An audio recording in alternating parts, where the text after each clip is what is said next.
Hi, இன்றைக்கி நம்ம இந்த வீடியோவில் எதை பற்றி பார்க்க போகிறோம் அப்படின்னா 6th தமிழில் இயல் 2ல் இலக்கணம் தான். இலக்கணம் தான் பார்க்க போகிறோம். இதில் வந்து முதல் எழுத்தும் சார்பு எழுத்தும் தான் இந்த யூனிட்டில் உங்களுக்கு இலக்கணமாக கொடுத்துருக்காங்க. முதல்ல எழுத்து 2 வகை உண்டு, சரியா? ஒன்று முதல் எழுத்து, இன்னொன்று சார்பு எழுத்து. அதுதான் ஃபஸ்ட்டு கொடுத்துருக்காங்க. இப்போ முதல் எழுத்துனா என்னன்னு பார்த்துடலாம். உயிரெழுத்துக்கள் 12, மெய்யெழுத்துக்கள் 18 ஆகிய 30 எழுத்துக்களும் முதல் எழுத்துக்கள் ஆகும். பிற எழுத்துக்கள் தோன்றுவதற்கும் இயங்குவதற்கும் முதல் காரணமாக இவை இருக்கின்றன. எனவே இவற்றை முதல் எழுத்து என்கிறோம். இப்போ சார்பெழுத்து முதல் எழுத்துக்களை அதாவது உயிரெழுத்து 12 மெய்யெழுத்து 18 தான் என்னது முதல் எழுத்து. உயிரெழுத்து 12 மெய்யெழுத்து 18 இதுதான் என்னது முதல் எழுத்துக்கள். இந்த 30 எழுத்துக்கள் தான் என்னது முதல் எழுத்துக்கள். ஏன் அப்படின்னா மீதி எல்லா எழுத்தும் இப்போ உயிரெழுத்தும் மெய்யெழுத்தும் சேர்றதுனால தான் நமக்கு உயிர்மெய் எழுத்து கிடைக்கும், அப்படி தானே?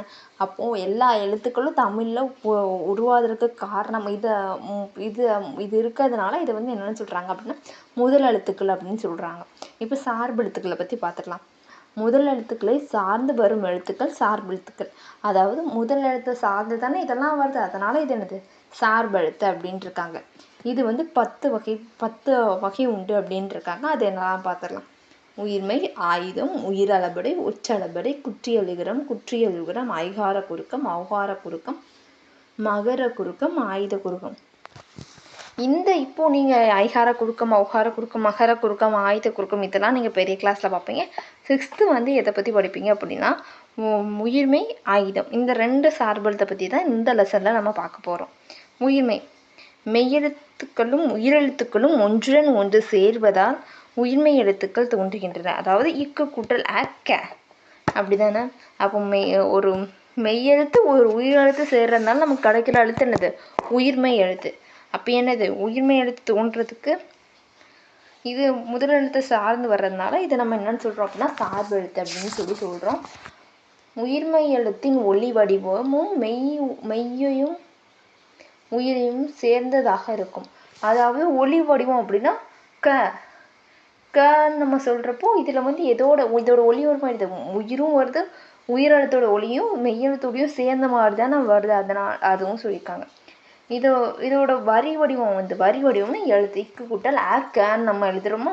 அப்போ இந்த வந்து எந்த மாதிரி இருக்குது அப்படின்னா எதோட வரி வடிவத்தில் இருக்குது அப்படின்னா எனது மெய்யெழுத்தோட ஒத்திருக்கும் அப்படின்ட்டு இருக்காங்க.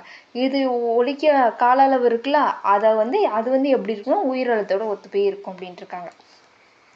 நான் ஃபஸ்ட்டே சொன்னால் முதல் எழுத்துக்களை சார்ந்து வர்றதுனால இது என்னன்னு சொல்கிறோம் சார்பு எழுத்தோட வகையில் நம்ம சேர்த்துருக்கோம். இப்போ ஆயுத எழுத்து பார்த்துடலாம். 3 புள்ளிகளை உடைய தனித்த வடிவம் பெற்றது. ஆயுத எழுத்துனா என்னது ஒரே ஒரு எழுத்து தான், 3 புள்ளி இருக்கிறதுனால தனித்த வடிவமாக இருக்குது. இதுக்கு வந்து முப்புள்ளி, முப்பாய் புள்ளி, தானியலி, அக்கோணம் என்ற வேறு பெயர்களும் இதற்கு உண்டு. அதாவது இதுக்கு முப்புள்ளி, முப்பாய் புள்ளி, தானியநிலை, அக்கோணம் அப்படின்னு சொல்லி வேறு பேரும் உண்டு அப்படின்ட்டு இருக்காங்க. இது ரொம்ப பார்த்து வச்சுக்கோங்க, 1 வேர்டில் கேட்கறதுக்கு சான்ஸ் இருக்குது. நுட்பமான ஒலிப்பு முறையை உடையது. இது வந்து ரொம்ப நுட்பமான ஒலிப்பு முறை உள்ளதான். தனக்கு ஒரு குறில் எழுத்தையும் தனக்கு முன் ஒரு குறில் எழுத்தையும் தனக்கு பின் வல்லின உயிர்மெய் எழுத்தையும் பெற்று சொல்லின் இடையில் மட்டுமே வரும். அதாவது தனக்கு அந்த அக்குக்கு முன்னால் என்னதான் வரும் அப்படின்னா ஒரே ஒரு குறில் எழுத்தும் அதுக்கப்புறம் அதுக்கு பின்னால் வந்து என்னது வல்லின உயிர்மெய்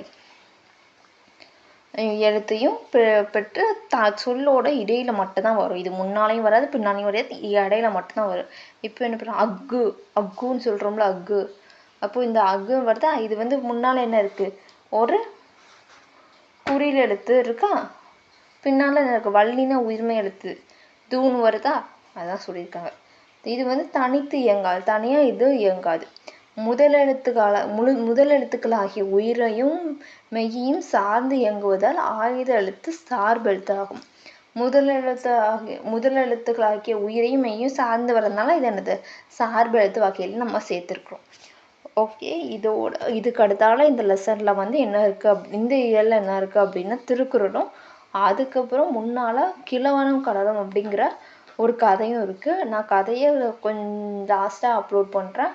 இதுக்கு அடுத்தாலும் நான் திருக்குறள் போட்டு அப்புறம் நான் உங்கள் எல்லாருக்கும் புக் பேக் வீடியோ போட்டுருந்தேன்.